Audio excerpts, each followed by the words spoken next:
Praise the lord. దేవుని నామానికి మహిమ కలుగునుగాక. ఎంతో నిష్ఠ గరిష్ఠగా తన ఆచారాలను పాటించుకుంటూ వస్తున్న కుటుంబం. ఒక మాటలో చెప్పాలంటే సంవత్సరానికి ఒక సందర్భం వస్తుంది. ఆ సందర్భంలో తనే నా దేవుడు అని చెప్పి కొలిచే ప్రజలు అనేక మంది. దేవుని తెలుసుకోవడం ఒక ఎత్తు అయితే, దేవుని తెలుసుకున్న తర్వాత ఆయన పడిన శ్రమలు అనేకమైనవి. తప్పకుండా మొదటి నుంచి చివరి వరకు ఈ సాక్ష్యం చూడండి. కొంచెం ఈ సాక్ష్యం లెంత్ ఎక్కువైనా సరే తప్పకుండా చూడండి. అలాగే అనేక మందికి ఈ వీడియో షేర్ చేయమని కోరుచున్నాను. ప్రైజ్ లార్డ్ అండి. ముందుగా బ్రదర్ జోషి గారికి, అలాగే వీక్షిస్తున్నటువంటి మీ అందరికీ కూడా యేసుక్రీస్తు నామములో మీ అందరికీ వందనాలు. నేను యేసు ప్రభువులోనికి రావటానికి ముఖ్య కారణము, నేను ఒక పల్లెటూరు గ్రామంలో ఉండేవాడిని. అయితే ఆ సందర్భము ఎలాంటిదంటే, భయంకరమైనటువంటి విగ్రహారాధన కుటుంబంలో నేను ఉండేవాడిని. ఉంటున్నప్పుడు చిన్నప్పటి నుంచి యేసు ప్రభు అంటే నాకు అసలు తెలియదు. అసలు నాకు తెలిసిందంతా నాకు హైందవ దేవతలు మాత్రమే. నాకు చిన్నప్పటి నుంచి ఆ భక్తి మా తాతల నుండి చేసేవారు కాబట్టి ఆ దేవతలు, ఆ దేవుళ్ళ గురించి నేను ఎక్కువగా తెలుసుకునేవాడిని. ఆ సందర్భంలో నాకెప్పుడు ఆ రోగం కూడా తెలియదు. ఏ డాక్టర్ దగ్గరికి వెళ్ళి స్కానింగ్ తీసినా నేను ఫుడ్ తినేటప్పుడు వామిటింగ్ అయిపోతుండేది, పూర్తిగా వామిటింగ్ అయ్యేది. వామిటింగ్ అయిపోతుండేది. ఇంకా ఏ ట్యాబ్లెట్లు వేసినా, పచ్చి మంచినీళ్ళు తాగినా సరే అది పూర్తిగా వామిటింగ్ అయ్యేది. అప్పుడు మీ వయసు ఎంత అండి? ఆ వయసు అప్పుడు దాదాపు 15 సంవత్సరాల వయసు. ఆ చిన్న వయసుల నుండే అనారోగ్యము పాలయ్యాను.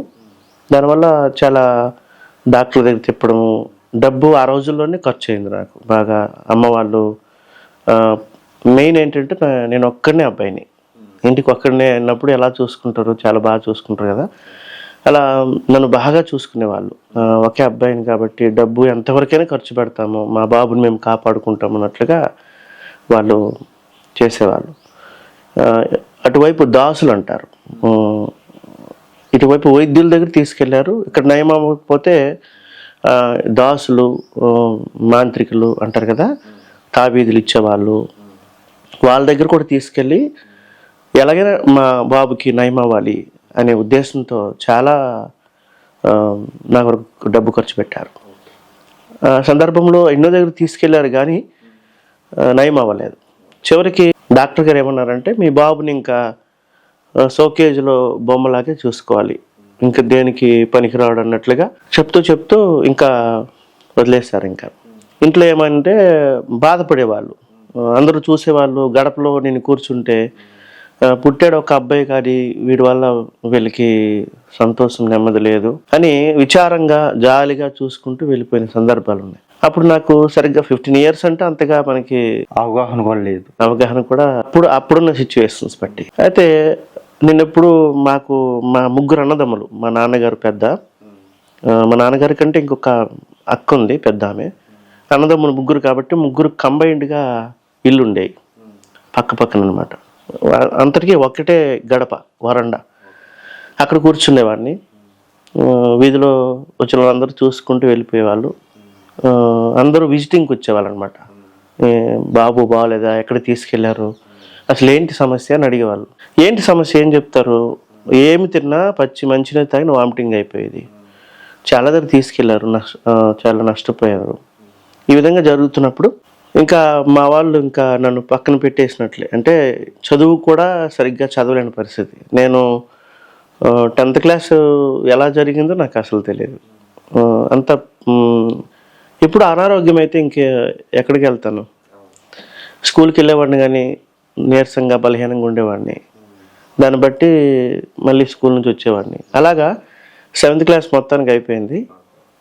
నేను మధ్యలో 8th class చదవలేదు. ఏజ్ అయిపోతుంది, ఈ అబ్బాయి చదువులో వెనకబడిపోయాడని చెప్పి 8th చదవకుండా 9thలోకి జంప్ చేసి 10th మొత్తానికి రాపించారు. 10th అయిపోయింది. Next intermediate. అప్పటికి అనారోగ్య సమస్య ఉంది. అప్పుడప్పుడే ఇంటర్మీడియట్ అంటే నాకు 17 years అంటే అప్పుడు తిప్పాల్సిన డాక్టర్ దగ్గరికి తిప్పేసి ఇంకా ఊరుకున్నారు మా వాళ్ళు, ఏం చేయలేక. డాక్టర్ చెప్పేశాడు కదా, ఇంకా షోకేజ్లో బొమ్మలాగా చూసుకోవాలి, ఇంకా దేనికి యూజ్ అవ్వడం అన్నట్లుగా. అప్పుడు మా ఊర్లో క్రిస్మస్ సీజన్లో పాటలు వేసేవాళ్ళు, క్రైస్తవ పాటలు. ఆ పాట వింటుండేవాడిని. గడపలో కూర్చుని చాలా జాలిగా దుఃఖంతో ఉంటూ నా లైఫ్ ఏంటో నాకే తెలియదు అసలు. అప్పుడు ఆ మైక్లో వస్తున్న పాటలు వింటున్నప్పుడు చాలా పాటలు వస్తాయి, కానీ నాకు సరిపోయిన, నాకు దేవుడు నాతో మాట్లాడిన ఒక పాట ఉంది.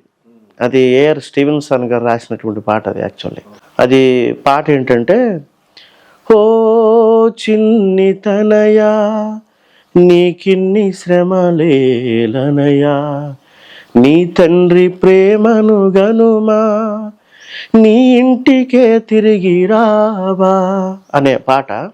అది యాక్చువల్లీ తర్వాత నేను తెలుసుకున్నాను, అది తప్పిపోయిన కుమారుడు గురించి పాడినటువంటి పాట. ఈ పాట వింటే నా హృదయంలో ఒక నెమ్మది అనేది స్టార్ట్ అయింది. అసలు యేసుప్రభు అంటే నాకు తెలియదు అప్పటి వరకు. చాలా భక్తిగా పెంచారు. ఆ టైంలో ఆ పాట వింటుంటే ఏదో తెలియనటువంటి అనుభూతి, నెమ్మది రావటం. మళ్ళీ వినాలి, మళ్ళీ కూర్చోవాలి, అక్కడికి వెళ్తే కూర్చుంటే బాగుండేమో, అక్కడికి వెళ్ళి కూర్చుందామంటే ఇంట్లో పరిస్థితులు ఒప్పుకోరు. అందులో ఆ రోజుల్లో ఎలా ఉండేదంటే చాలా కఠినమైన పరిస్థితులు. ఎందుకంటే నేను ఒక హైందవ కుటుంబంలో పెరిగి పూజలు పునస్కారాలు చేసి ఈ గడప దాటి ఇంటికి వెళ్ళకూడదు. అందులో మేము చేసే ఈ పండగలు ప్రతి 3 సంవత్సరాలకు ఒక పండగలు ఉంటాయండి, సంబరాలు అని అంటారు అటువైపు. ఈ సంబరాలు అనేక రకాలు ఉంటాయి. ఊరు పండుగలని, కుటుంబ పండుగలని, వాళ్ళు మాత్రమే జరుపుకునే పండుగలు. మాదేంటంటే మాకు ఊరు పండుగలు కాదు, కుటుంబ పండుగలు ఉండేవి. అంటే మా తాతగారు చెప్పేవారంట, నేను ఇలా చేస్తున్నాను, మనం ఈ దేవతలకు కొలుస్తున్నాము, ఆ దేవతలు మనల్ని చూస్తున్నాయి అని చెప్పేవారు. అది మా తాతగారికి, ఆ తాతగారు ఇంకా వస్తాయి కదా తాతల నుండి అలా తరతరాలు. మా తాతగారి పేరు నల్లప్పన్న. ఆయన నుండి ప్రారంభమైంది. మా తాతగారు ప్రారంభించిన తర్వాత అది జరుగుతూ వచ్చింది. ప్రతి 3 సంవత్సరాలకి ఎవరు ఏ దేశంలో ఉన్నా, కలకట్టాలో ఉన్నా, ఢిల్లీలో ఉన్నా, అమెరికాలో ఉన్నా రావాలి. వచ్చి ఇంటికి కొంత డబ్బులు, ఒక 10,000 5,000 వేసుకొని డబ్బులు కూడబెట్టుకొని ఆ 3 రోజుల పండుగలు చాలా నిష్ఠగా చేస్తారు. ఎంత నిష్ఠగా అంటే ఎవరైతే మెయిన్ వ్యక్తి ఉంటాడో ఆయన వాళ్ళని నిలబెడతారు. ఈ మెయిన్ వ్యక్తి ఎవరంటే పెద్ద కుమారుడు, జ్యేష్ఠ కుమారుడే ఉండాలి, చిన్నోళ్ళు కాదు. పెద్దవాళ్ళు ఎవరైతే ఉన్నారో వాళ్ళు నిలబెడతారు. మా కుటుంబంలో పెద్దవాళ్ళు చూస్తే మా నాన్నగారు ఉన్నారు. మా నాన్నగారు తర్వాత ఆ కొడుకునే నేను కూడా పెద్ద కుమారుని అవుతాను, జ్యేష్ఠ కుమారుని అవుతాను. ఇలా నిలబెడతారు. ఒక్కొక్కరు నిలబెట్టి వాళ్ళకి ఇలా 3 నామాలు పెడతారు. నామాలు పెట్టి కాలుకి గజ్జలు కడతారు. కట్టిన తర్వాత ఇక్కడ చిన్న చిలకట్టు ఉంటుంది, ముందుకు ఒక తోకలాగా వెనక్కి ఒకటి ఉంటుంది. తప్పిడి గుళ్ళలో కడతారు కదా, ఆడుతారు. అలా కట్టి ఇక్కడ విభూతితో నామాలు చుట్టి 3 దివిటీలు ఉంటాయి. మన భాషలో దివిటీలు అంటారు, కోల అంటారు. ఒక్కొక్క కోలలో గుడ్లు క్లాత్స్ కుక్కి బాగా నూనె పోసి వాటిని వెలిగిస్తారు. ఈ 3 కోలలు 3 దేవతలకి సాదృశ్యం అన్నమాట.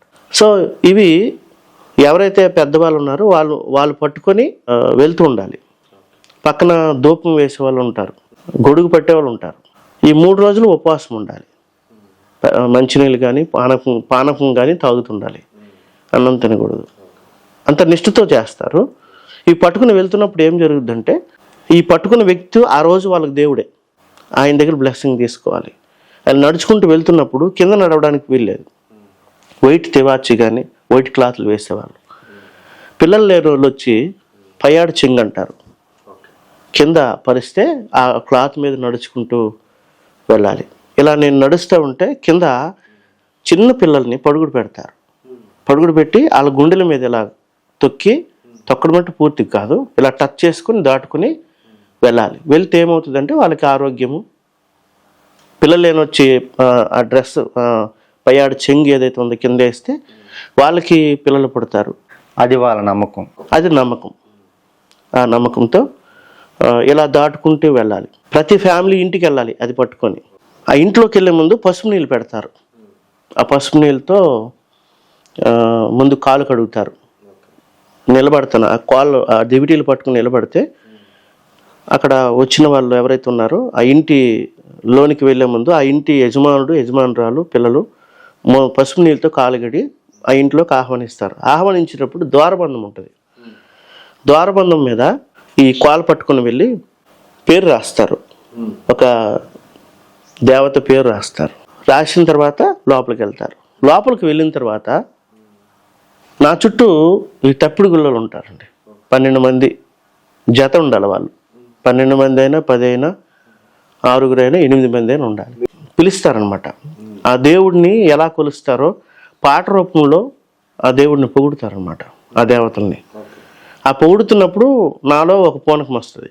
ఆ పూనకం వచ్చినప్పుడు నా మీద దేవుడు దేవతలు వాళ్తాయని ఒక నమ్మకం. అప్పుడు నేను ఆ డ్యాన్స్ వేసేవాడిని. ఇంకా ఆ డ్యాన్స్ ఎలా ఉంటుందంటే ఒంటిగాలతో, నా దగ్గర ఒక వీడియో ఉంది, ఇలా ఆ కాళ్ళు పట్టుకుని ఇలా వేస్తా, ఇలా తిప్పుకుంటూ ఆడుతూ ఉంటే చుట్టూ తప్పిడిగుల్లో ఉంటారు కదా, వాళ్ళు కొడుతూ ఉంటారు. ఆ సౌండ్కి ఇంకా ఆ వాతావరణం చూస్తే ఒళ్ళు గబ్బురు పురుస్తుంది. అంత భయంకరంగా దుమ్ము లేపి ఇంకా ఒకసారి వాళ్ళు పిలుస్తారు, దేవతని పిలిచి పొగుడుతారు. పాట రూపంలో పొగడగానే ఆ దేవత వ్యక్తి నిలబడ్డాడు ఎవరైతే, ఆ వ్యక్తి మీదకి పూనకం వస్తుంది. పూనకం వచ్చినప్పుడు ఇంకా డ్యాన్స్ చేయడం మొదలు పెడతారు. ఆ డ్యాన్స్ 10 నిమిషాలకైనా ఆగొచ్చు, పావు గంటకైనా ఆగొచ్చు, అరగంటకైనా ఆగొచ్చు. అలా జరుగుతున్న సందర్భంలో ప్రతి ఇంట్లోకి వెళ్ళాలి, అలా ఆడుకుంటూ వెళ్ళాలి. లోపల ఇంట్లోకి వెళ్ళిన తర్వాత ఇంట్లో కింద ప్లేట్ పెడతారు. ఆ కాలు ఉంది కదా, దానికి ఎప్పుడు నూనె పోస్తూనే ఉండాలి, అది ఆరకూడదు. అది ఆరిపోయిందంటే అది ఒక శకునం అనమాట. ఆరిపోకుండా నూనె పోసేవాడు పక్కనే ఉంటుంటాడు. లోపలికి వెళ్ళిన తర్వాత ఆ ఇంట్లో దేవుడిని పలికిస్తారట. దేవుడిని పలికించడం అంటే ఏంటంటే, మేము ఏదైతే దేవుడిని దేవతని పూజిస్తూ ఉంటామో పిలిస్తే పలకాలి. అవి నూనెతో పోసిన దివిటీలని ఇలా తిప్పితే, ఇలా తిప్పి పట్టుకున్నప్పుడు పైనుంచి అగ్నితో కూడినటువంటి నూనె చుక్కలు నుప్పుర వల్ల పడుతుంటాయి. పడినప్పుడు ఒక సౌండ్ వస్తుంది, ఒక సౌండ్ వస్తుంది. వాళ్ళు పిలుస్తారు, ఆ దేవత పేరు పెట్టి పిలుస్తారు గట్టిగా. ఈ తప్పిడిగుల్లో ఉంటారు కదా, వాళ్ళే పిలుస్తారు. ఎక్కడున్నావు దేవత అంటే అది ఒక చుక్క పడుతుంది. పడితే ఆ సౌండ్కి పలికింది దేవుడు అని చెప్పి ఆ ఇంట్లో అది క్లోజ్ చేసి మళ్ళీ వేరే ఇంటికి వెళ్తారు. ఒకవేళ ఏ ఇంట్లోనైనా పలకలేదు అనుకోండి, అప్పుడు అనేకమైన రకాలైన ఆలోచనలు వస్తాయి. ఇంట్లో దేవుడు పలకలేదు, ఏదో అయిపోతుంది, లేకపోతే సరిగ్గా ఇల్లు పాటించలేదేమో అని అనేక రకాల ఆలోచనలు వస్తాయి. ఇలా 3 సంవత్సరాలకు ఒకసారి జరిగే ఈ పండుగల్లో నేను కూడా నిలబడ్డాను. నాకు ముందున్నటువంటి పెద్దలు ఉన్నారు ఇందులో. ఆ తర్వాత జ్యేష్ఠ కుమారుడు ఎవరైతే వాళ్ళు కూడా నిలబడతారు. మీరు చిన్న వయసులోనే నాకు హెల్త్ బాగాలేదని చెప్పారండి. అదే సందర్భంలో అట్లా ఉండగానే మీరు ఇలా చేసేవారా? ఆ వయసులో నుండి, ఆ చిన్న వయసులో నుండి నేనే చాలా బలహీనంగా ఉండేవాడిని. ఒక పక్క అనారోగ్యము. ఇప్పుడు సమస్య ఎక్కడ మొదలైందంటే, అందరూ ఒకలాంటి, ఆ రోజుల్లో నాకు బాగా గుర్తుంది, మీరే ఇన్ని పూజలు పునస్కారాలు చేస్తున్నారు కదా, మీ దేవుడు ఇలాగ చేస్తుందా ఇతనికి, అతని చేత చేయిస్తున్నారు కదా, ఏ లోటు చేయట్లేదు కదా, ఎందుకు మీ ఓడికి అలా జరుగుతుందనే ఒక క్వశ్చన్ అందరిలో ఉండిపోయింది. ధైర్యం చేసి అడిగేవాళ్ళు కాదు. కానీ ఒకసారి మా అమ్మగారు కూడా వెళ్ళి, ఏమమ్మా ఇన్ని చేస్తున్నాం కదా, మీకు ఈ విధంగా కొలుస్తున్నాం కదా, మాకు దాసరాలు ఉంటుందండి పెద్ద ఆమె, ఒక మూల కూర్చొని కథేస్తూ ఉంటుంది, జుట్లు విరబోసుకుని ఇలా ఊగుతూ వాటిని పిలుస్తూ డ్యాన్స్ చేస్తూ. ఆమె దగ్గరికి వెళ్ళేవాళ్ళు, 10 రూపాయలు పెట్టేవాళ్ళు అనమాట. పెడితే మా బాబు హైదరాబాద్లో ఉన్నాడు, ఎలా ఉన్నాడు చెప్పు అంటే ఆమె చెప్పేది, బాగానే ఉన్నాడులే, ఎప్పుడైనా నా కుమారుడే అని చెప్పి అలా చెప్తూ ఉంటే వాళ్ళు హ్యాపీ ఫీల్ అయ్యేవారు. అలా మా అమ్మ నా గురించి అడగడానికి కూడా వెళ్ళింది, ఆమె బంధువులే కాబట్టి. అప్పుడు ఏం కాదులే తగ్గిపోద్ది అని చెప్పేది ఆమె, కానీ అనారోగ్యం ఎప్పుడు తగ్గేది కాదు. ఈ పక్క హెల్త్ బాగలేకపోవడం, ఈ పక్క ఈ పండగలు, ఇవన్నీ చేస్తుండేవాడిని. నాకు హెల్త్ బాగలేకపోయినా ఇవన్నీ ఎందుకు చేయాల్సి వచ్చిందంటే, అది పెద్ద కుమారుడు కాబట్టి అది తప్పకుండా చేయాల్సినవి కాబట్టి నాతో కూడా అవి చేయించేవాళ్ళు. అప్పుడు నేను కూడా వాటిని చాలా భక్తిగానే చేసేవాడిని. అదొక చాలా భక్తిపూర్వకంగా నేను వాటిని చేసేవాడిని. అయినప్పుడు కూడా హెల్త్ సమస్యలు వచ్చాయి. ఇంకా చెప్పాను కదండి, లాస్ట్కి ఇంకా షోకేజ్లో బొమ్మలాగా పక్కన పెట్టారు. ఆ సిచ్యువేషన్లో దేవుడు నాతో ఈ స్వరం ఏదైతే విన్నానో పాట రూపంలో ఆ పాట విన్నాను. ఆ పాట విన్నప్పుడు నాలో తెలియనటువంటి సంతోషం. వాస్తవానికి యేసుప్రభు అంటే తెలియదు, క్రిస్టియానిటీ గురించి నాకు అంత అవగాహన లేదు. నాకు తెలిసిందంతా ఈ పూజలు, ఈ పునస్కారాలు, ఈ భక్తి, ఈ నిష్టే. ఉదయం లేచి పూజ గదిలోకి వెళ్ళి ఇవి చేసిన తర్వాత మేము మిగతావన్నీ చేయాలి. ఆ సందర్భంలో ఈ పాట విన్న తర్వాత నేను వెళ్ళాలి, కూర్చోవాలి, ఎక్కడ వింటుందో ఈ పాట ఎక్కడి నుంచి వింటేనే నాకు అంత తృప్తిగా ఉంటే దగ్గరికి వెళ్తే అని వెళ్ళడం ధైర్యం ఉండేది, కానీ వెళ్ళడానికి నాకు ధైర్యం లేదు. మెయిన్ ఇంట్లో ఏమంటారో. కానీ ఒకరోజు వెళ్ళాను, ధైర్యం చేశాను, కూర్చున్నాను. అప్పుడు చిన్న చర్చ్ ఉండేది. కూర్చున్నాను కానీ భయంతో ఎవరేమనుకుంటారేమో, మనం ఎప్పుడు ఎక్కడికి వెళ్ళలేదు కదా. అప్పుడు ఏం గ్రహింపు ఉంటుంది, వాక్యం చెప్పేవాళ్ళు కానీ నేను అంతగా వినేవాడిని కాదు. తర్వాత మళ్ళీ బయటకు వచ్చేవాడిని. ఒకసారి మా నాన్నగారు చూసి, ఇంకొకసారి నువ్వు అక్కడికి వెళ్తే, అంటే వాళ్ళ అభిప్రాయం, మనము అక్కడికి వెళ్ళకూడదు, ఆ తక్కువ కులాలు దేవుణ్ణి, మనకే ఇన్ని ఉన్నాయి కదా, నువ్వు అక్కడికి వెళ్ళాల్సిన పని ఏంటి అన్నట్లుగా వాళ్ళు చేసేవాళ్ళు, ట్రీట్ చేసేవాళ్ళు. అప్పుడు వచ్చేసేవాడిని. అలా ఈ కొన్ని సంవత్సరాలు అయిపోయింది, ఇంటర్మీడియట్ అయిపోయింది. ఇప్పుడు ఏదైతే నేను సఫర్ అయ్యానో ఈ జబ్బుతో, నాలో హీల్ అయ్యింది. అది ఎప్పుడైతే అన్నీ వాడేసిన తర్వాత పక్కన పెట్టేశారో, అప్పుడు దేవుని స్వరం ఈ పాట రూపంలో విన్నానో, అప్పుడు నాకు అది బాగయింది. అప్పుడు నాకేమనిపిస్తుంది, వాస్తవానికి ఎవరైతే బాగుపడతారో వాళ్ళకి తెలుస్తుంది ఎలా జరిగిందో, లోపల స్వస్థత ఎలా వచ్చిందో. నా నమ్మకం ఏంటంటే, ఆ రోజు ఆ పాట విన్న తర్వాత నాలో ఒక కార్యం జరిగింది. ఇప్పుడు రక్తస్రావం కలిగిన స్త్రీ వెనక నుంచి వెళ్ళి వస్త్రం ముట్టుకుంటుంటే తనలో ప్రభావం వెళ్ళినట్లు తను గమనించింది. అలాగే ఆ పాట వింటున్నప్పుడు ఆ పాటలో ఉన్నటువంటి ఆ మాధుర్యము, ఆత్మీయ భావము నా జీవితాన్ని స్వస్థపరిచింది అని ఖచ్చితంగా గట్టిగా నేను నమ్ముతాను. ఓ చిన్ని తనయా అని తండ్రి పిలుస్తున్నాడు, నీ ఇంటికే తిరిగి రావా. చాలా మీనింగ్ఫుల్ సాంగ్ అది. ఆ పాట వింటుంటే కన్నీళ్ళు వచ్చేది నాకు. అలా ఆ పాట ద్వారా యేసు ప్రభు కూడా ఏదో శక్తి కలిగిన దేవుడే. అప్పుడు ఎలాగ ఉండేదంటే, యేసు ప్రభు కూడా దేవుడే కలిపాను. ఒకప్పుడు ఇవే అనుకునేవాడిని, ఇప్పుడు ఆయన్ని కూడా కలిపాను. ఇలా జరుగుతుంది. ఇంటర్మీడియట్ అయిపోయింది, హెల్త్ కొంచెం కుదిరిపడింది. ఇంటర్మీడియట్ అయిపోయిన తర్వాత వైజాగ్ ఎందుకు వెళ్ళాను,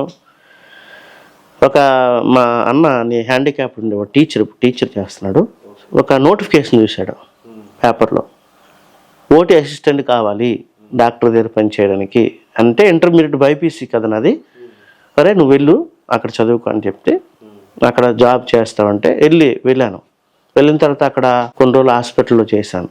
హాస్పిటల్లో చేస్తుండగానే అక్కడ కూడా వాతావరణం చేంజ్ అయింది కదా, సిటీ వాతావరణం.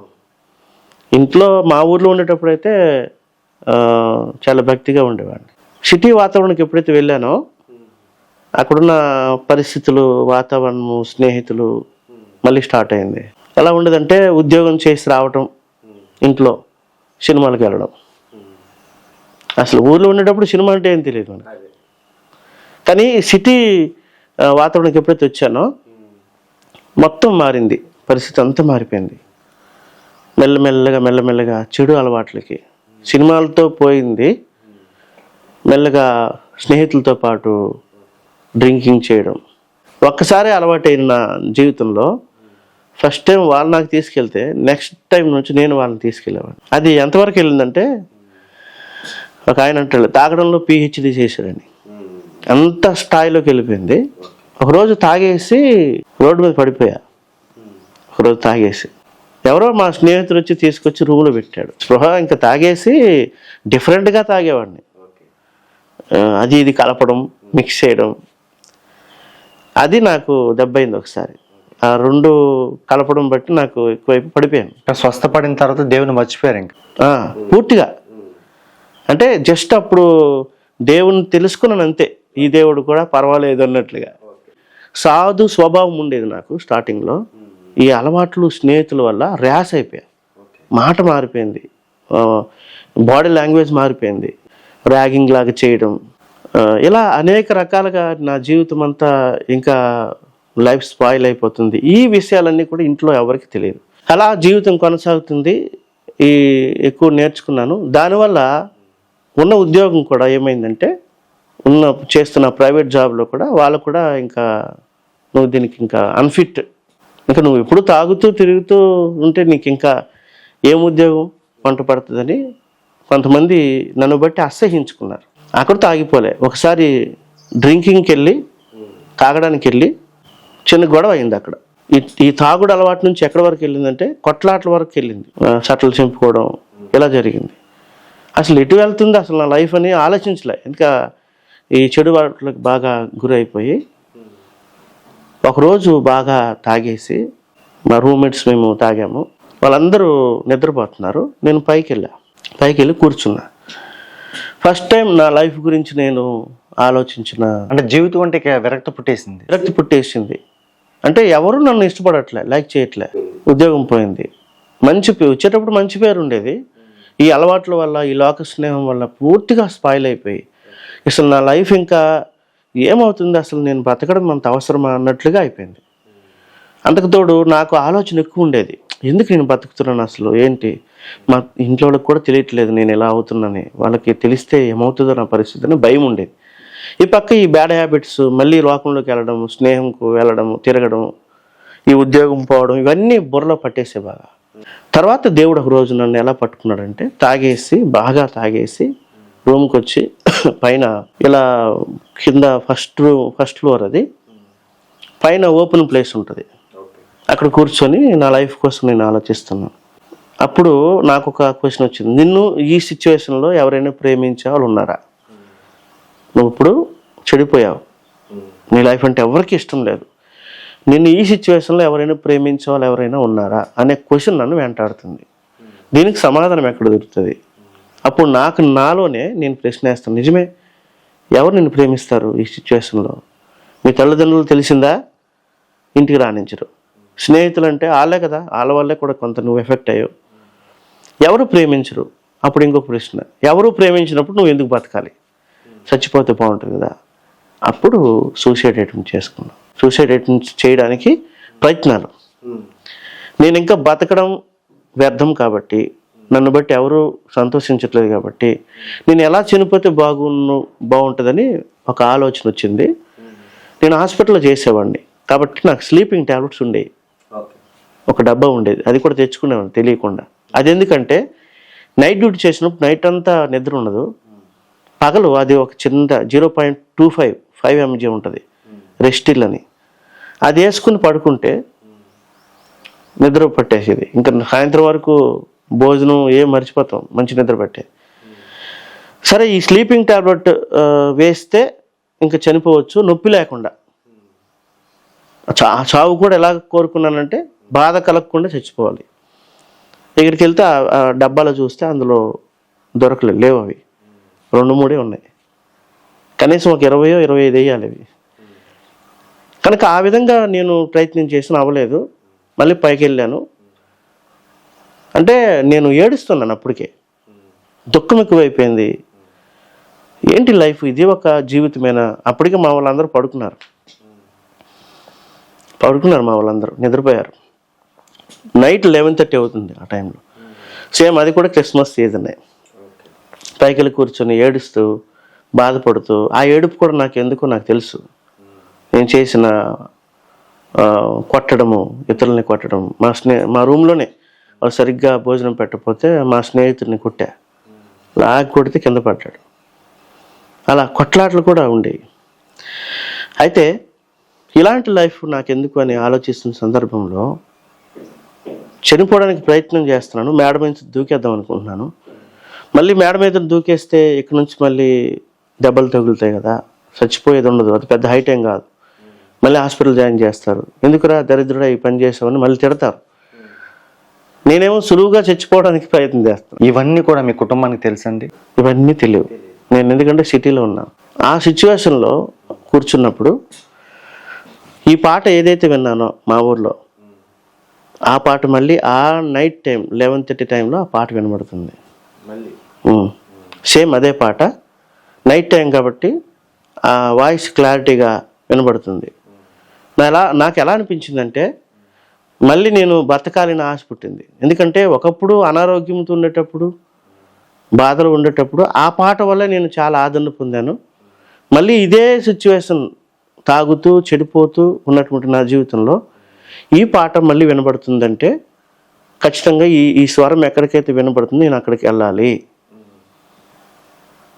ఆ పాట వినబడుతుంది. ఓ చిన్ని తనయ నీకిన్ని శ్రమలు ఏలనయ్యా, నీ తండ్రి ఇంటికే రావా, దేవుని ప్రేమను కనవా అనే పాట ఆకర్షించింది.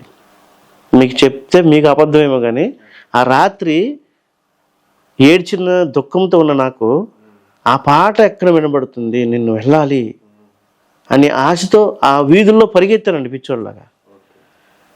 ఆ వీధులు పరిగెట్టాను నేను, బాగా గుర్తుంది. ఆ ఒళ్ళు జబర్పురుస్తుంది. అంటే రియల్గా నా లైఫ్లో జరిగింది. పరిగెత్తుకుంటూ ఆ స్వరం ఎక్కడ వినబడుతుంది, ఆ చర్చ్ అడ్రస్ ఏమీ తెలియదు.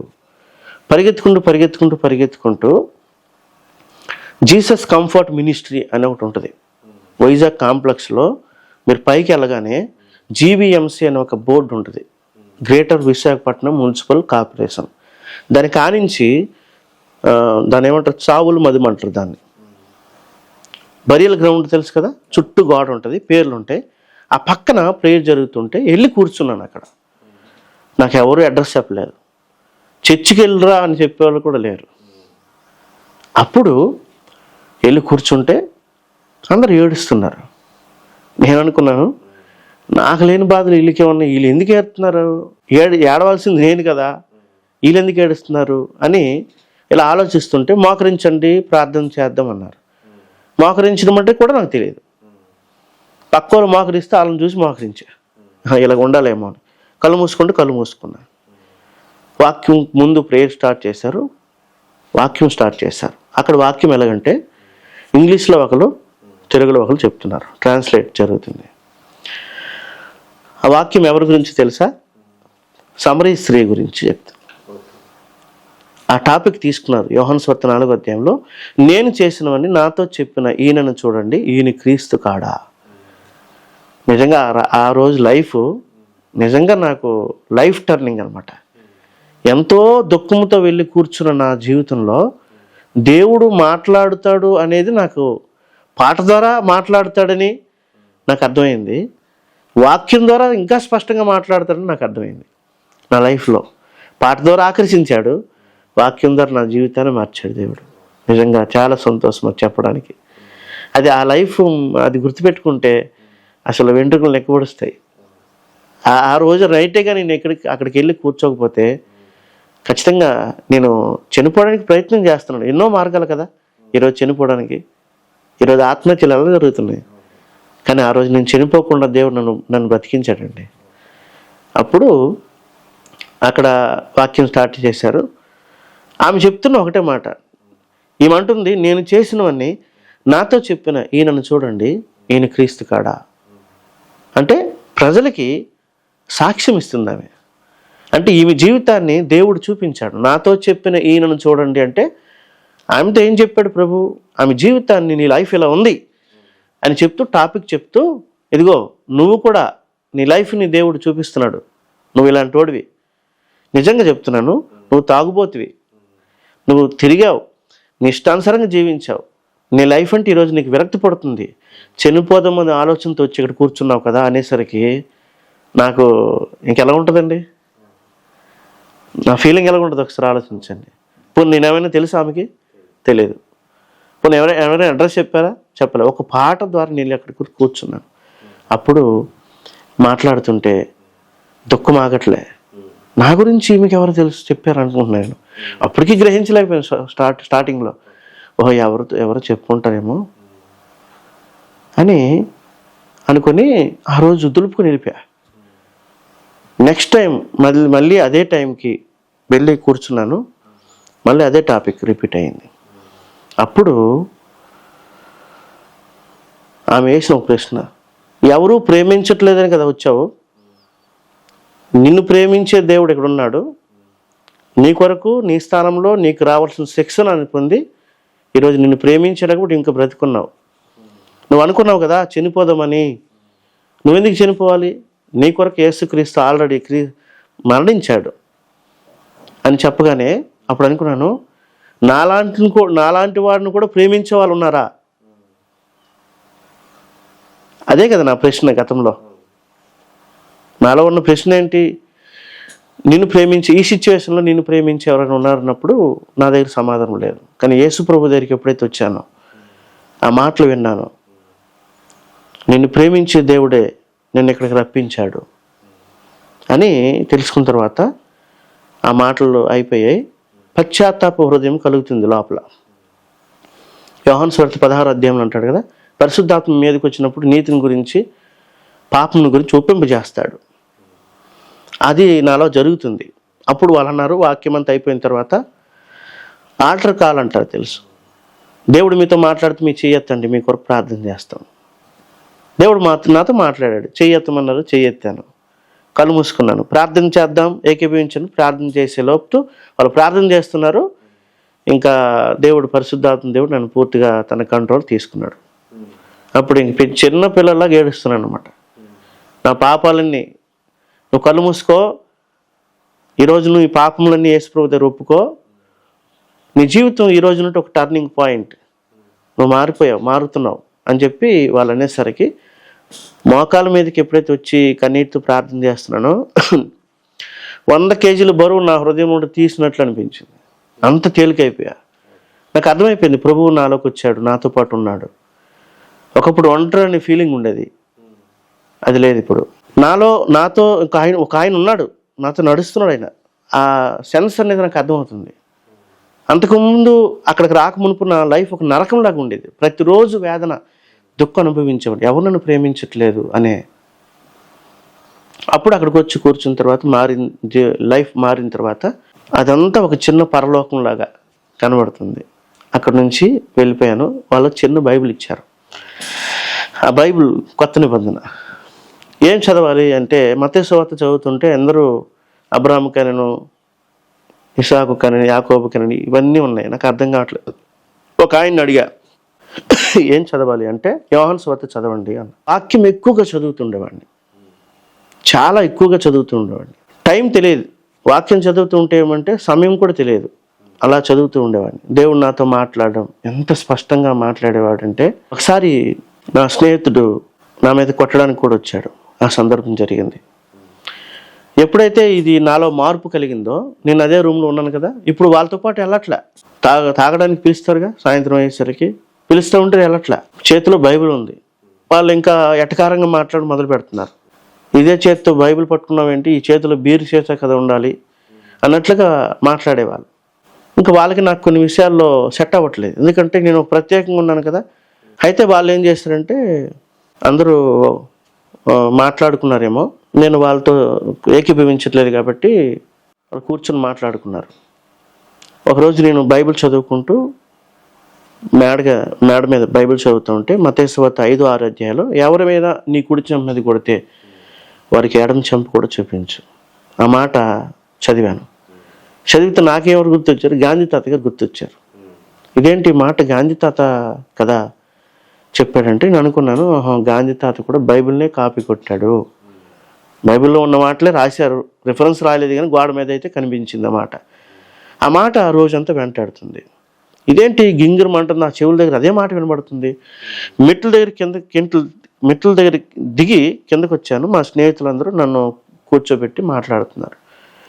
నా గతాన్ని జ్ఞాపకం చేసి నన్ను రెచ్చగొట్టే మాటలు మాట్లాడుతున్నారు. ఎందుకంటే గతంలో ఏదైనా అంటే ఊరుకునేవాడిని కాదు, కొట్టేవాడిని, మీద పడిపోయేవాడిని. కానీ ఎన్ని మాటలు అంటున్నా నాకు కోపం రావట్లే, దుఃఖం కలగట్లే, నవ్వుతున్నాను. ఈ మాట వినబడుతుంది, ఎవడైనా నీ కుడి చెంప మీద కూడా వాడికి ఎడమ చెంప కొట్టు. ఈ లోపు మా స్నేహితుడు ఒకటి వచ్చి, నీకు ఇలా కాదురని చెప్పి కొట్టాడు లాగి. ఇప్పుడు ఏం చేయాలి నేను? ఆ మాట గుర్తొచ్చింది. దెబ్బ పడగానే ఈ మాట గుర్తొచ్చింది. అప్పుడు ఈ చెంప కూడా చూపించి లిటరల్గా వాడి కళ్ళలో నీళ్ళు చూశాను. అంటే దేవుని ప్రేమ ద్వారా మనం మార్చగలము అనే నిదర్శనం నాకు అక్కడ కలిగింది. నాయన ఇది ఉంటే కష్టంలా ఉంది, అందరికీ మార్చేటట్టు ఉన్నాడులే అని చెప్పి వెళ్ళిపోమని చెప్పలా. కొన్ని సందర్భాలు జరిగి నేను బయటకు వచ్చాను. అప్పుడు నాకు మా బావగారు ఫోన్ చేసి నువ్వు ఇంకా అక్కడ ఉద్యోగం చేసింది చాలు, నువ్వు శ్రీకాకుళం వచ్చేయి. మా బావగారు మెడికల్ అండి. ఆయన ఉద్దేశం ఏంటంటే మెడికల్లో నువ్వు ఈ కోర్స్ చేస్తే, నువ్వు మెడికల్లో కొంత ఎక్స్పీరియన్స్ వచ్చింది కదా హాస్పిటల్లో, దాని మీద ఈ కోర్స్ చేస్తే నేను గవర్నమెంట్ జాబ్ ఇస్తాను అని శ్రీకాకుళం రప్పించాడు ఆయన. అప్పటికి ఆ వైజాగ్లో ఉండేటప్పుడు దేవుని తెలుసుకున్న తర్వాత సహవాసానికి వెళ్ళేవాడు ఆదివారం. శ్రీకాకుళం వచ్చిన తర్వాత మళ్ళీ ఏమైంది, సరైన సహవాసం ఇక్కడ లేదు, దొరకలేదు. మళ్ళీ నాకు ఒక నరకంలాగా అనిపిస్తుంది. అంటే సహవాసానికి దూరం అయిపోతే మళ్ళీ ఎలా ఉంటుందండి, ఆత్మీయత దిగజారిపోతుంటుంది. అప్పుడు ఏంటి పరిస్థితి అన్నప్పుడు ఆ సేవకుడు ఎవరైతే ఆ హాస్టల్కి వచ్చి వాక్యం బోధించేవాడో ఆ నెంబర్ ఉండేది. అన్నను అడిగితే అన్నను అన్నాడు, శ్రీకాకుళంలో పలానా పాస్టర్ గారు ఇస్సాక్ పాస్టర్ గారు ఉంటారు, మన హెబ్రోన్ సహవాసము, మంచి ప్రేమ చూపిస్తారు, మీరు వెళ్ళండి. వెళ్ళాలంటే మీరు ఇక్కడ పర్మిషన్, ఎందుకంటే ఈ కథ అంతా వాళ్ళకి తెలియదుగా. ఈ జరిగిన సిచ్యువేషన్స్, నేను ఎలా దేవుడిని నమ్మాను, నా లైఫ్ ఇలా స్పాయిల్ అయిపోయింది, ఆ స్థితిలో దేవుడిని నమ్ముకున్నాను, ఇవన్నీ మా అక్క వాళ్ళకి తెలియదు. నేను డిగ్రీ జాయిన్ అయ్యాను కదా, డిగ్రీ చదువుకుంటూ వీళ్ళ ఇంట్లో ఉన్నాను కాబట్టి వీళ్ళు చెప్పినట్లే వినాలి. సరే ఎలా వెళ్ళాలి, ఎలా ఉండి ఒక 4 రోజులు సహవాసం దూరం అయిపోయా. అంటే ఒక వ్యక్తి దేవునికి దూరం అయిపోతే ఆ వ్యాధిని ఎలా ఉంటుందో నేను అనుభవించాను. వాక్యం వినలేకపోతున్నాను, భయంకరంగా అయిపోయాను. మళ్ళీ ఆ రోజున డిసైడ్ ఎలాగైనా ఈ ఆదివారం చర్చికి వెళ్ళాలి. చర్చికి వెళ్ళడానికి ఏం చెప్పేవాడిని మా బావగారికి, ఆదివారం అయితే మా బావకి కొంచెం స్పోర్ట్స్ స్పిరిట్ ఉంటుంది అనమాట. గేమ్స్ ఆడుతానంటే ఆయన ఏమో కాదండం, ఎందుకంటే ఆయన కూడా ఫుట్బాల్ క్రికెట్ ఆడేవాడు. సో బావా నేను ఆదివారం కదా క్రికెట్కి వెళ్ళి వస్తానంటే ఇల్లు అన్నాడు. బైబిల్ ఈ లోపల ప్యాంట్ లోపల పెట్టుకుని, చిన్న బైబిల్ ఉండేది, లోపల పెట్టుకొని రహస్య క్రైస్తవుడిగా, అంటే వాళ్ళ దగ్గర తెలియకూడదని, వాళ్ళు మళ్ళీ మా ఇంటి వాళ్ళకి చెప్తారని రహస్య క్రైస్తవుడిగా వెళ్ళి ఉన్నాడు. వెళ్తున్నాను, అడ్రస్ ఇచ్చారు కదండి, అక్కడికి వెళ్ళిన తర్వాత వెళ్ళిన ఫస్ట్ రోజే చాలా ప్రేమ చూపించారు. అంటే ఇక్కడికి వెళ్తే ఇంత ప్రేమగా మాట్లాడేవారు ఉంటారా, ఇంత పట్టించుకునే వాళ్ళు ఉంటారా అని నాకు అర్థమైంది. అక్కడికి వెళ్ళిన తర్వాత వాళ్ళు పలకరించారు, చర్చ అయిపోయింది, వాక్యం చాలా బాగా చెప్పారు, విన్నాను. ఇంటికి వస్తున్నప్పుడు నాకు నెమ్మది అనిపించింది. ఎలాగైనా ఆదివారం ఖచ్చితంగా నేను చర్చికి వెళ్ళాలి, మిగతా ప్రేయర్లకు నేను అటెండ్ అవ్వకపోయినా ఖచ్చితంగా నేను ఆదివారం వెళ్ళాలి అని తీసుకున్నాను. ఎట్టి పరిస్థితుల్లో నేను ఆదివారం దేవుని మందిరం మానను అనే ఒక ఖచ్చితమైన నిర్ణయం తీసుకున్నప్పుడు ప్రతి ఆదివారం ఇదే అబద్ధం ఆడడం, లోపల బైబిల్ పెట్టడం, పైన షర్ట్ వేసుకుని వెళ్ళిపోవడం. దేవుడు నాతో మాట్లాడుతున్న లోపల సందర్భం ఏంటంటే, నువ్వు నన్ను గురించి పబ్లిక్లో ఒప్పుకోవడానికి ఎందుకు అంత సిగ్గుపడిపోతున్నావు, నీ ప్రవర్తన మారింది కదా, ఒకప్పుడు చెడుగా ఉన్న నీ జీవితంలో నువ్వు బాగుపడ్డావు కదా అని మార్క్స్ వార్తలో 9వ అధ్యాయంలో ఉంటుంది. నన్ను గురించి బహిరంగంగా ఒప్పుకోకపోతే పరలోకంలో నిన్ను గురించి కూడా నేను ఒప్పుకోలేనంట. ఆ మాట భయం వేసింది. ఒకరోజు బైబిల్ పట్టుకుని ధైర్యంగా వెళ్తుంటే అమ్మ అక్క చూసింది. అప్పుడు అన్నది, నాకు తెలుసురా, నువ్వు బైబిల్ చదువుతున్నావని తెలుసు, చర్చికి వెళ్తున్నావని తెలుసు, నువ్వు అబద్ధం ఆడుతున్నావు, చర్చికి వెళ్ళి ఇంకెక్కడికి వెళ్తున్నావు తెలుసు, ఉండి నీ పని చెప్తున్నాను. మా అమ్మకి ఫోన్ చేసి చెప్పింది. మా అమ్మ వాళ్ళు నాకు ఫోన్ చేసి, మనకి ఇన్ని దేవతలు ఉన్నాయి, ఇంత నిష్ఠగా చేసేవాళ్ళు, నువ్వు అక్కడికి వెళ్ళాల్సిన పని ఏంటి అని కోపడుతూ మాట్లాడిన సందర్భాలు ఉన్నాయి. ఇంక నీకు సంబంధం లేదు మాకు, నువ్వు నీ అవసరాలు, నీకు డబ్బులు కావాలంటే కూడా మమ్మల్ని అడగొద్దు, మీ దేవుడే ఇస్తాడులే అన్నట్లుగా అనేక రకాలుగా మాటలు బయటకు వచ్చాయి. అప్పుడు నేను బైబిల్లో కొత్త కదా వెళ్తున్నాను, దేవుడు స్పష్టంగా మాట్లాడు, నా నిమిత్తము జనులు మిమ్మల్ని హింసించి నిందించినప్పుడు మీరు ధన్యులు పరలోకము, మత్తయి సువార్త 5:11లో 5:11-12లో. ఇవన్నీ నా జీవితానికి సందర్భించినటువంటి మాటలు ఇవి. అంటే దేవుడిలో నడుస్తున్నప్పుడు నన్ను దేవుడు లోకం ఎలా చూసింది, దేవుడు నన్ను ఎలా బలపరిచేవాడు, ఇవన్నీ నాకు చాలా క్లారిటీగా గుర్తున్నాయి సందర్భాలన్నీ. ఇలా అయిపోతుంది, ఫీజుకి డబ్బులు లేవు, డిగ్రీ బీఎస్సీ బయోకెమిస్ట్రీ జాయిన్ అయ్యాను, ఫీజుకి డబ్బులు లేవు. ఒకసారి ఇంట్లో అడిగా, అమ్మ డబ్బులు లేవంటే, నువ్వు దేవుడు నమ్ముకున్నావు కదా, ఆ దేవుడు ఇవ్వడా అన్నట్లుగా మాట్లాడాను. చర్చిలోకి వెళ్ళేవాడిని, వాళ్ళకి ఏ సమస్య చెప్పేవాడిని కాదు. నేను డల్లగుంటే వాళ్ళకి అర్థమైపోయేది, ఎంత డల్లగున్నావంటే ఇంట్లో ఇలా సమస్యలు ఉన్నాయని. వాళ్ళు కూడా ప్రేయర్ఫుల్గా నన్ను బలపరిచేవారు. డిగ్రీ లాస్ట్ ఇయర్ అయ్యింది. అలా దేవుని పరిచర్యకి ఎక్కువ ఇంపార్టెన్స్ ఇచ్చేవాడిని. దేవుని సన్నిధిని పిచ్చి వెళ్ళిన వెంటనే మైక్ సెట్ పెట్టేవాడిని. ఒకరోజు దేవుని సేవకులు సడన్గా నిలబడి వాక్యం చెప్పమంటే ఏం చెప్పాలో తెలియదు, నిలబడ్డాను. దేవుడు నడిపించాడు. అలా జరుగుతున్న సందర్భంలో ఒకరోజు మా అక్క నేను బాక్స్ పెట్టింది, క్యారేజ్ బాక్స్. కాలేజీకి వెళ్ళేటప్పుడు తీసుకెళ్తాం కదా, చిన్న బాక్స్లో అన్నం పెట్టింది. అది కోటా రైస్ అంటే తెలుసు కదా మీకు. అది ఎలా ఉంటుంది, 2 రోజుల తర్వాత స్మెల్ వచ్చేస్తుంది. స్మెల్ వస్తుంది. అది 2 రోజులు అయిపోయింది. అది బాక్స్ పెట్టింది, దాంట్లో అప్పడమో లేకపోతే ఏదో ఒకటి వేసి అందులో కలిపేసింది.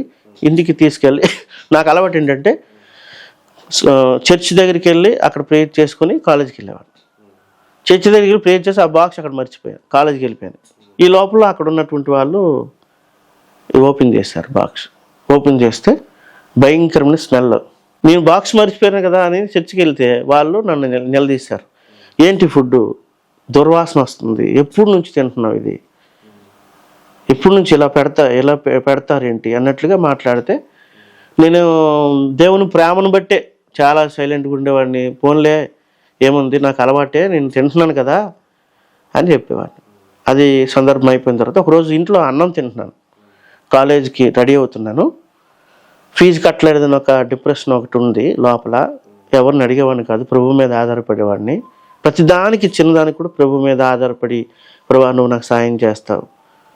అలా వెళ్తున్నప్పుడు అన్నం పెట్టింది, అన్నం తింటూ ఉంటే అందులో అది కూడా కొంచెం స్మెల్ వస్తుంది. ఈలోచు మా అక్క పాప వచ్చి అందులో ఉమ్మి వేసింది. చిన్న పాపలలో, చిన్న అంటే మరీ చిన్నలు కాదు, ఆడుకుని 5-6 సంవత్సరాలు ఉంటాయి మా పాప. ఆడుకుంటూ వచ్చి అది ఏమో ఆమె కావాలని వేయలేదు, ఉమ్మి వేసింది. ఆ ఉమ్మి నా ప్లేట్లో పడింది, గంజన్నం. అది నా కన్నీళ్ళు కూడా అందులో పడుతున్నాయి. అప్పటికే నేను ఈ ఫీజు కట్టలేదన్న ఒక దుఃఖము ఇవన్నీ లోన్లీకి ఫీల్ అవుతుంటే ఉమ్మి వేస్తే ఇప్పుడు అది నేను తినాలా వద్దా అని ఆలోచిస్తున్నప్పుడు దేవుడు అక్కడ కూడా స్పష్టంగా మాట్లాడాడు. నా ముఖం మీద ఉమ్మి వేశారు, నీకు ఇంక పర్వాలేదు ఇందులో పడింది అనేసరికి ప్రభా అని చెప్పి, అంటే దేవుడు నాకు అనుమతించాడు. అంటే వాళ్ళు ఏదో చెడ్డోళ్ళని కాదు, నా ప్రేమకి మనుషుల ప్రేమకి తేడా నీకు తెలియాలి అని దేవుడు నేర్పించడానికి అక్కడ సిచ్యువేషన్ జరుగుతున్నప్పుడు తినేసాను. అన్నం తినేసి ఆ రోజు చాలా దుఃఖంతో ఉన్నాను. బాత్రూమ్కి నా ప్రేయర్ ప్లేస్ ఏంటంటే బాత్రూమ్ అనమాట. ఒకరోజు ఇంట్లో మోకరించాను, మా బావగారి ఇంట్లో. మా బావ వచ్చి లైట్ వేసి ఏం చేస్తున్నావు అని అడిగారు. అప్పటి నుంచి అక్కడ కాకుండా బాత్రూమ్కి వెళ్ళి మోకరించి ఒక 10 నిమిషాలు లేట్ అయినా వచ్చేసేవాళ్ళు అనమాట, చూసేవాళ్ళు ఏం చేస్తున్నారు. నా ప్లేస్ అది, మరి ఏం చేస్తాం. అలా జరుగుతున్న సందర్భంలో అయిపోయింది. ఒకరోజు మా అక్క లిటరల్గా ఇది జరిగిన సిచ్యువేషన్స్ ఇవన్నీ బహుశా వాళ్ళు మర్చిపోయి ఉండొచ్చేమో, కానీ మా అక్క వచ్చింది. మధ్యాహ్నం కాలేజీకి రెడీ అవుతున్నాను. మా అక్క వచ్చి నువ్వు ఇంట్లో ఉండొద్దు, నువ్వు బైబిల్ పట్టుకుని వెళ్తున్నావు, చర్చికి వెళ్తున్నావు, బావకి ఇక్కడ మంచి పేరు ఉంది, ఆల్మోస్ట్ కొంతమందికి మన వీధిలో తెలుసు నువ్వు వెళ్తున్నావని, నువ్వు ఒక రూమ్ తీసుకుని బయటికి వెళ్ళిపో అన్నది. అప్పుడు చాలా దుఃఖం వచ్చింది నాకు. అంటే ఎంతైనా అక్క కదా, మా అక్క అంటే నాకు ఇష్టమే. దుఃఖం వచ్చింది, ఏడుస్తూ ఉన్నాను అనమాట. ఏంటి ప్రభా నేనేం చేశాను, నేనేం తప్పు చేయలేదు కదా, మంచిగానే తాగుడు మానేశాను కదా ప్రభా, అన్నీ మానేసి మంచిగానే జీవిస్తున్నాను కదా, నేను ఇలా ఉంటే వాళ్ళకి ఏం కష్టం అవుతుంది, వాళ్ళకి ఏం ఇబ్బంది పెట్టలేదు, వాళ్ళ పిల్లల్ని కూడా ఒకసారి వాళ్ళ పిల్లలు కూడా స్నానం చేసేవాడిని, స్కూల్కి పంపించేవాడిని, నాకు ఎందుకు ఇలా జరుగుతుంది అన్నప్పుడు దేవుడు చాలా విషయాలు నేర్పించాడు. అప్పుడు వెళ్ళిపోమన్నప్పుడు ఎందుకు, నేనేం తప్పు చేశాను ఏమీ అడగలేదు. ఒక అనాథలాగా బట్టలు సర్దుకున్నాను. బట్టలు సర్దుకొని చిన్న బ్యాగ్ ఉండేది, ఆ బ్యాగ్ వేసుకొని ఇంట్లో నుంచి బయటకు రాగానే మా బావ వచ్చాడు. అఫ్కోర్స్ మా బావకు కూడా తెలుసు. ఎక్కడికి వెళ్తున్నావు అన్నారు. నేను దాన్ని ఎలా చేశానంటే మళ్ళీ వీళ్ళు డిస్కషన్ అవుతారేమో, బాధపడతారేమని, బావా నేను ఇక్కడ ఉండి చదువుకోలేకపోతున్నాను, టైం నాకు దొరకట్లేదు, నేను అదే రూమ్లో ఉన్నాను అనుకో, నాకు టైం దొరికితే రూమ్లో చదువుకోవడానికి, ఇంట్లో చిన్నపిల్లలు కదా అని ఆ విధంగా నేను మా అక్క వెళ్ళిపోమంది అని నేనేమి అక్కడ వాళ్ళకి గొడవ అయ్యేటట్లు నేను చెప్పలేదు. దేవుని ప్రేమను బట్టి అప్పుడు ఆలోచించాడు దేవుడు, బయట ఉండి చదువుకుంటాను బావా అంటే, సరేలే జాగ్రత్త అన్నాడు. అంతే, వెళ్ళిపోయాను. ఇప్పుడు ఎక్కడికి వెళ్ళాలి? బయటికైతే వచ్చేసాను, ఎక్కడికి వెళ్ళాలి? నా కేర్ ఆఫ్ అడ్రస్ ఎక్కడ, ఏంటి అని ఆలోచిస్తున్నాను.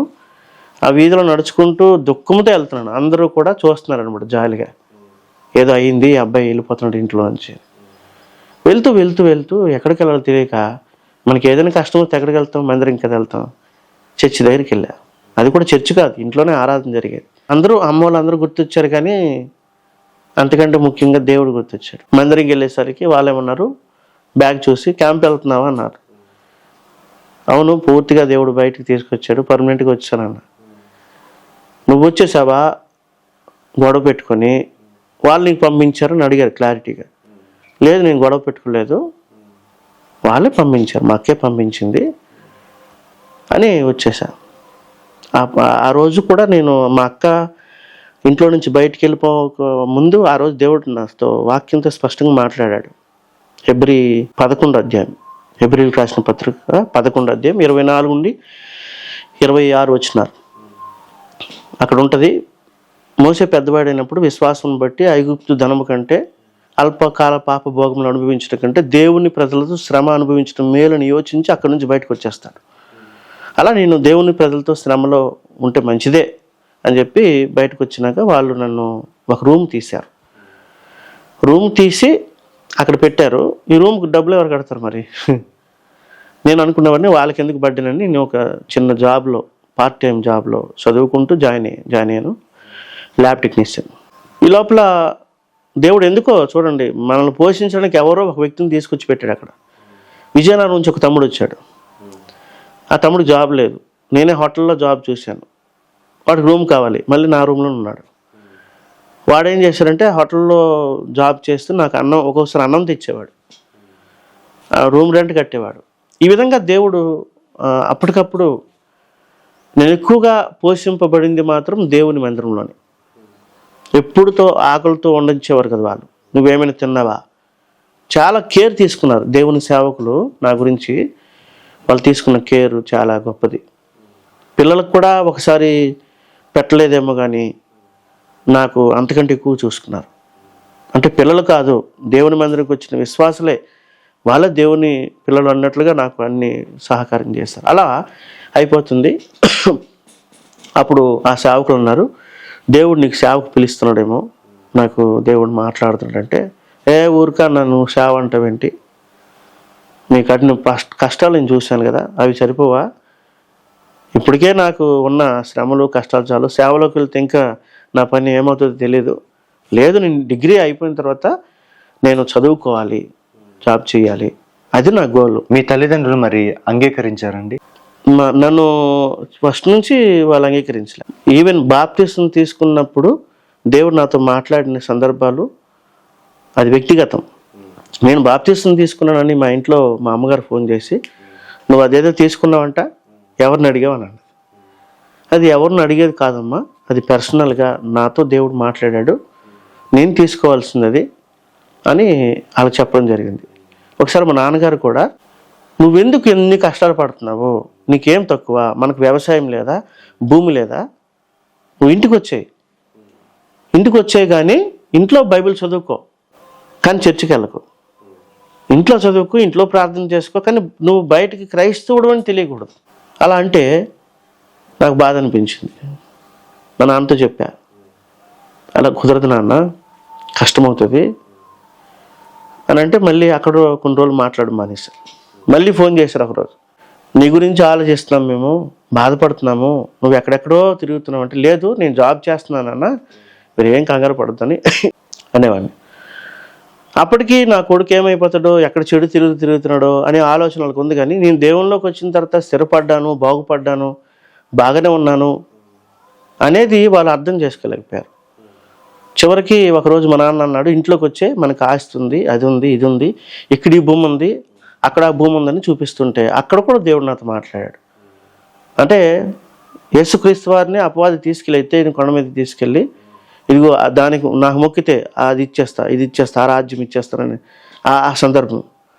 అంటే ఈ విధంగా టెంప్ట్ అవ్వకూడదు మనము, దేవుని నిమిత్తము ఇవన్నీ చూపించినప్పుడు మనము లోబడకూడదు అని నాకు అర్థమయ్యి నేను దేవుడిని ఏ విషయంలో కూడా విడిచిపెట్టలేదు.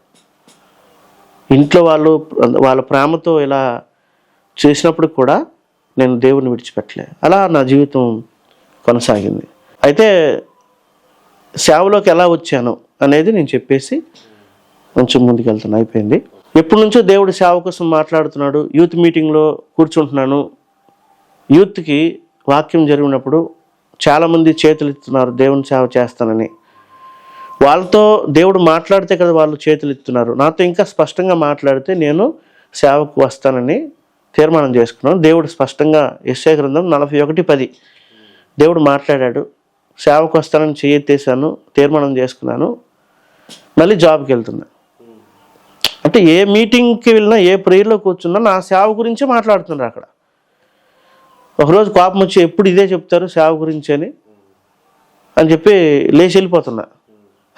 వెళ్ళిపోతున్నప్పుడు కూడా ఎంతవరకు పరిగెడతావు పరిగెత్తు అనే మాట వెనక నుంచి వినబడుతుంది. అదే లాస్ట్ రోజు నెక్స్ట్ వీక్లో పరిచర్యకి వెళ్ళాను. వాక్యం అయిపోయింది. మోకరించి ప్రార్థన చేస్తుంటే నాకు 2 కాళ్ళు ఉన్నాయి కదా, ఈ నడుము నుండి కింద వరకు పూర్తిగా కొలాప్స్ అయిపోయింది, పని చేయట్లే. నేనేమనుకున్నాను, బాగా అలసిపోయాను. అలాగే మోకాల మీద ఎక్కువసేపు ఉండడం బట్టి నాకు తిమ్మురు పట్టిందేమని ఇలా గిచ్చుకుంటుంటే స్పర్శ రావట్లే. ఆ కొంతసేపటికి కళ్ళు కూడా కనిపించలేదు. కళ్ళు తెరుచున్నాయి కానీ చీకటిగా ఉంది. ఏంది పరిస్థితి అని చెప్పి భయపడిపోయాను. ఫస్ట్ మ్యారేజ్ కూడా అవ్వలేదు నాకు అప్పటికి. అప్పుడు అన్న సేవకుల ఇంట్లో ఉన్నాను. అన్న రండి, నాకు కాళ్ళు కదలట్లేదు, కళ్ళు కనిపించట్లేదు, చీకటిగా ఉంది అన్నాడు. వాళ్ళు కంగారు పడి వెంటనే ఆటో బుక్ చేసి హాస్పిటల్కి తీసుకెళ్ళారు. దగ్గరున్న గవర్నమెంట్ హాస్పిటల్ తీసుకెళ్ళి అప్పటికప్పుడే వచ్చారు విశ్వాసులు అందరూ. వేస్తే బెడ్ మీద వేస్తున్నారు. డాక్టర్ గారు వచ్చారు. అప్పుడు నైట్ టైం కాబట్టి పెద్ద డాక్టర్ ఉన్నాడు, జూనియర్ డాక్టర్ వచ్చి ఉదయం వరకు అబ్జర్వేషన్ ఉంచాలి అని చెప్పి ఒక సెలైన్ బాటిల్ పెట్టి వెళ్ళిపోయాడు. కళ్ళు కనిపించారు, కాళ్ళు స్పర్శ లేవు. ఏంటి పరిస్థితి, కొన్ని ఎక్కడికైనా తీసుకెళ్ళి బాగుంది, అక్కడే ఉండమంటున్నారు అని ఈ పాస్టర్ గారు వాళ్ళు కూడా బాధపడ్డారు, భయపడిపోయారు. వాళ్ళ అమ్మ నాన్న ఊరికే మా దగ్గరికి వచ్చి ఒకసారి అడిగారు. మా అమ్మ వచ్చి వాళ్ళని అడిగింది, మా బాబుని మీరు మార్చేశారు, మీరే ఏదో పెట్టేశారు, మందు పెట్టేశారు మా బాబుని అని ఆ విధంగా వాళ్ళ మీద కంప్లైంట్కి వెళ్ళింది, సేవకుల మీద. అప్పుడు నేను అన్నాను, వాళ్ళని మార్చలేదు, దేవుని ప్రేమ అనే మందు నాళ్ళు పనిచేసింది, మీరు వాళ్ళని ఏం అనద్దు అని వాళ్ళతో కూడా కోపడ్డాను, మా అమ్మలతో. అలాంటి సందర్భంలో నేను వాళ్ళని ఆదరించడం, తర్వాత ఎప్పుడైతే దేవుడు కాళ్ళన్నీ పడిపోయి బెడ్ మీద ఉన్నారు, అందరూ వచ్చి ఆ బెడ్ చుట్టూ ప్రార్థన చేస్తున్నారు. కరెక్ట్గా 1 గంట, నైట్ 1 గంట టైంలో నాకు దేవుడు ఒక మాట చూపిస్తున్నాడు. 119 కీర్తనలో కళ్ళు కనిపించట్లేదు కదా, 17, 18 వచనాల్లో రాయబడింది, నీ ధర్మశాస్త్ర గ్రంథంలోని ఆశ్చర్యమైన సంగతులు చూసినట్లు నా కళ్ళు తెరువుము. సరే నా ప్రభా, నాకు ఈ మాటలు జ్ఞాపకం వస్తున్నాయి కానీ మరి నేను చూడలేను కదా అని చెప్పి అక్కడున్న బ్రదర్ ఎవరైనా వచ్చి 119 కీర్తన చదవండి నా చెవుల దగ్గర అంటే చదివారు. చదివి 17, 18 వచనాలకి అక్కడ ఒక మాట ఉంది, నీ కన్నులు తెరవబడను. ఆ మాట చదివిన తర్వాత నా కళ్ళు తెరవబడ్డాయి. ఆటోమేటిక్గా నాకు స్పర్శ వచ్చింది, ఏ మెడిసిన్ వెళ్ళలేదు. అప్పుడు వీళ్ళందరూ ప్రార్థన చేసి పడుకుపోయారు, నాకు మెలకు వచ్చింది, నిల్చున్నాను నేను. అప్పుడు ఉదయం నడుచుకుని వెళ్ళిపోతుంటే ఆ నైట్ చెక్ చేసిన డాక్టర్ అన్నాడు, నువ్వు నడవకూడదు, కూర్చో అన్నాడు. లేదు సార్ బాగానే ఉంది, యేసు ప్రభు స్వస్థపరిచాడంటే ఆయనకి అర్థం కాలే, అదొక వెర్రిగా చూసుకుని వెళ్ళిపోయాడు. సరే జాగ్రత్త అని చెప్పి వాళ్ళకి అర్థం కాదు కొన్ని విషయాలు. అలా ఇంటికి వెళ్ళిపోయిన తర్వాత అప్పటికే ఉద్యోగంలో ఉన్నాను నేను, ఫార్మసీ కంపెనీకి చెప్పాను కదా, వాళ్ళు కబురు పెట్టారు 10 days అయిపోయింది నువ్వు రావట్లేదని. అప్పుడు దండం పెట్టాను, జాబ్ వద్దు నాకేమొద్దు అని చెప్పి ఉద్యోగం రిజైన్ చేశా. ఇంకా దేవుని సేవకులతో పాటే దేవుని సేవలో ఉండేవాడిని. మా అమ్మ వాళ్ళు కూడా నీకు వివాహం అవ్వలేదు, నీ ఉద్యోగం మానేసావు అని ఇంకెక్కువ దుఃఖం పెట్టుకున్నారు. అలా కొన్ని రోజులు అయిపోయిన తర్వాత దేవుడు సేవకు పిలిచాడు, సేవలోనే వాళ్ళతో పాటు ఉంటున్నాను. ఎలా పోషింపబడుతున్నానో దేవుడే అద్భుతంగా సహాయం చేస్తున్నాడు. ఈలోపు వివాహ విషయంలో ఒకటి జరిగింది. ఒంటరిగా ఉండకూడదు, నువ్వు నీకు వివాహం చేసి సేవకు పంపిస్తామని నన్ను అభిషేకించారు. దేవుని పరిచర్య కొరకు సేవకులే అవన్నీ చూసుకొని అభిషేక కార్యక్రమం పెట్టి అభిషేకించారు. ఎలా జరిగిందంటే అది కూడా చెప్పాలి. వివాహం కూడా గొప్ప సాక్ష్యమే. నన్ను ఉన్న స్థానిక సేవకులు కూడా అనేక మ్యాచెస్ గురించి ప్రేర్ చేస్తున్నారు. వివాహ విషయంలో నా పద్ధతి, కొంతమంది పద్ధతి ఎలా ఉంటుందంటే చూడకుండా చేసుకోవాలి. అమ్మాయిని చూడకూడదు. తెలుపు నలుపు ఉద్యోగము అవన్నీ వద్దు. ఆత్మీయంగా ఉంటే దేవుడు చూపిస్తే వీళ్ళు చేసుకుంటాం. నేను ఎప్పటి నుంచో ప్రేయర్లో ఉన్నాను. ఈలోపు ఒక సేవకుడు డానియల్ పాస్టర్ గారు అని ఒక సేవకుడు కొడుకు నన్ను అబ్జర్వ్ చేశాడు. దగ్గరికి వచ్చి, తమ్ముడు ఒక మ్యాచ్ ఉంది, సంబంధం ఉంది అని అన్నాడు. ఈ సేవకులు కనబడదు చాలు ఇంకా ఇదే పనులకి అన్నట్లుగా నేను ఫీల్ అయ్యాను. సరేలే, వారం రోజులు నాకు టైం ఇవ్వండి, ప్రేయర్ చేసుకున్నాను. వారం అయిపోయిన తర్వాత వెంటనే ఫోన్ చేశాను. ఏం తమ్ముడు నువ్వు ఎంత స్లోగా ఉన్నావు? అమ్మాయి బాగా చదువుకుంది, నీకు సేవలో సపోర్ట్గా ఉంటుంది అన్నట్లుగా మాట్లాడుతాను. అన్న, దేవుడు నాకు సమాధానం ఇస్తే, ఏదో నువ్వు ఒక వాగ్దానం ఇస్తే నేనే ముందుకు వస్తాను కదా, ఎందుకు మీరు అంటే ఆయన కొన్ని రోజులు ఆగాడు. నాకు సమాధానం వచ్చింది. కీర్తన 85:12 యెహోవా నీకు ఉత్తమమైన దాన్ని అనుగ్రహించను. అంటే వాక్యానికి రిలేటెడ్ ఉంటుంది నా లైఫ్ ఎక్కువగా. దేవుడు నాతో మాట్లాడితే నేను ముందుకెళ్ళేవాడిని. అలా మాట్లాడిన తర్వాత ఒకరోజు ఆయన కబురు పెట్టాడు. నేను యాక్చువల్గా నాది ఫోటో చూడకూడదు, చూడకుండా చేసుకోవాలని నా మోటివ్ ఉండేది. నాకు వాట్సాప్కి ఫోటో పెట్టాడు ఆయన. ఆటోమేటిక్గా ఫోటో పెడితే చూస్తాం కదా ఏంటని, చూసరికి అమ్మాయి బ్లాక్గా ఉంది. నా లోపల చూడండి, నాకు అంటే అబ్బాయిలకు ఉంటుంది కదా, తెల్లగా ఉండాలి, బాగా చదువుకోవాలి. అప్పటి వరకు నా కోరికలు, అమ్మాయి నెలకొందేటండి ఒక తక్కువ చూపు నాలో స్టార్ట్ అయింది. వద్దనుకుందాం అనుకున్నా. మళ్ళీ ప్రేయర్ చేస్తా, ప్రభా ఇది నీ చిత్తం అయితేనే. దేవుడు సమాధానం ఇస్తున్నాడు ఆ విషయంలో, నువ్వు చేసుకోవాలి ఇదే మ్యాచ్ అని. సరే, ఈ ఫోటో మా ఇంటి వాళ్ళకి పంపించా. వాళ్ళు ఇంకా వ్యతిరేకమైపోయారు. నల్లగొంది, మాలమ్మ ఏం చేసుకుంటావు నువ్వు, మన ఏ కులము, మన కులం ఏంటి, మన స్టేటస్ ఏంటి, మన కుటుంబంలో ఎవరు నల్లగలేరు అని చెప్పి వాళ్ళు ఇలా మాట్లాడుతున్నారు. నాకు కూడా ఆ ఫీలింగ్ ఉండేది, బ్లాక్ నల్లగుందేటని. అయితే విచిత్రం ఏంటంటే, నేను డైలీ పర్సన్స్ చదువుతాను, డైలీ బైబిల్ డైలీ బ్రెడ్ అంటారు కదా, నేను డైలీ వాక్యం చదువుతున్నప్పుడు పరమగీతాలు 1వ అధ్యాయంలో వాళ్ళు అలా అంటున్నారు. నెక్స్ట్ రోజే దేవుడు నాతో మాట్లాడాడు. పరమగీతాలు 1:5-6 వచనాలు ఈ మాటలు ఉంటాయి.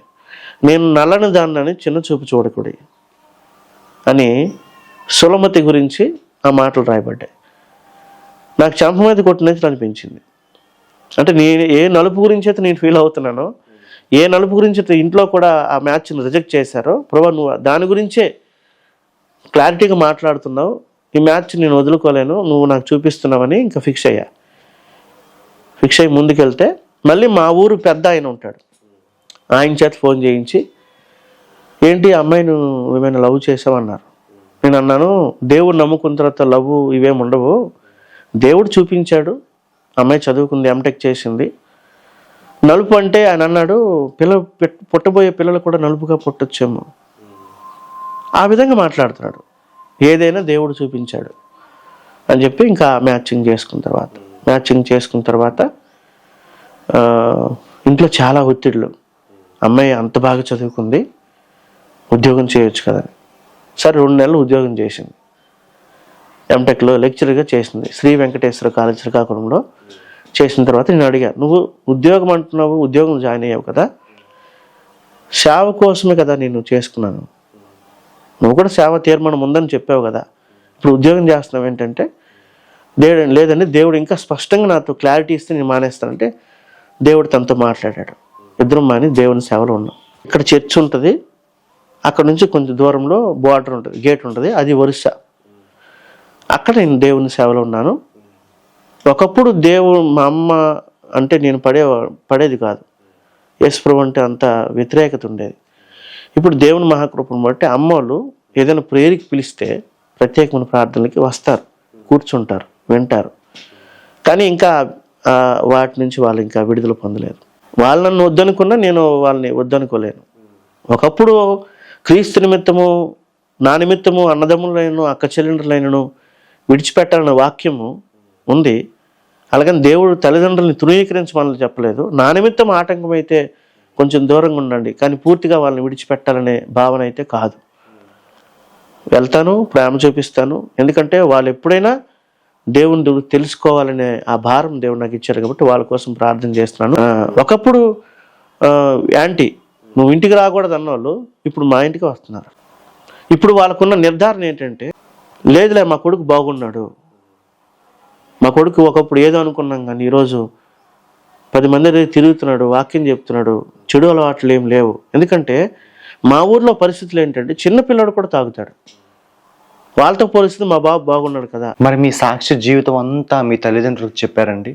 నా సాక్ష్యం అంతా డైరెక్ట్గా వాళ్ళు ఒకసారి మీటింగ్ జరిగినప్పుడు అక్కడ కూర్చున్నారు వాళ్ళు. అప్పుడు చెప్పిన సందర్భము, కొన్నిసార్లు చిన్నగా చెప్పిన సందర్భాలు ఉన్నాయి.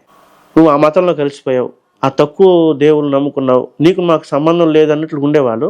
ఇప్పుడు ఎలా ఉంటున్నారు? ఇంటికి వస్తున్నారు, ప్రార్థన అయితే కూర్చుంటారు ఒక్కోసారి. అంటే అప్పటికిప్పటికి కొంత మార్పు వచ్చింది కదా. ఎప్పటికైనా వాళ్ళు దేవుని దగ్గరికి రావాలి, వస్తారనే ఆశే నాకుంది. దేవుడు అపోస్తలుల కార్యం 16వ అధ్యాయం 31, 32లో నీవు విశ్వాసం ఉంచుము, నీవును నీ ఇంటి వారు రక్షణ పొందుతారు. నా ఇంటి వారి గురించి కూడా దేవుడు వాగ్దానం ఇచ్చాడు కాబట్టి నాకు నమ్మకం ఉంది దేవుడు ఖచ్చితంగా వాళ్ళని. మీకు ఎంతమంది సంతానం అండి? నాకు ఒకే ఒక పాప, సైని ప్రిన్సెస్. ఆమె ఇప్పుడు నర్సరీ చదువుతుంది, 5th ఇయర్ అనమాట ఇప్పుడు. చాలా సంతోషం బ్రదర్, మా మధ్యకు వచ్చి సాక్ష్యం పంచుకున్నందుకు. చాలా వందనాలు. నాకు సాక్ష్యం చెప్పడానికి అవకాశం కల్పించిన బ్రదర్ జోషి గారికి కూడా యేసు ప్రభు నామములో చాలా వందనాలు.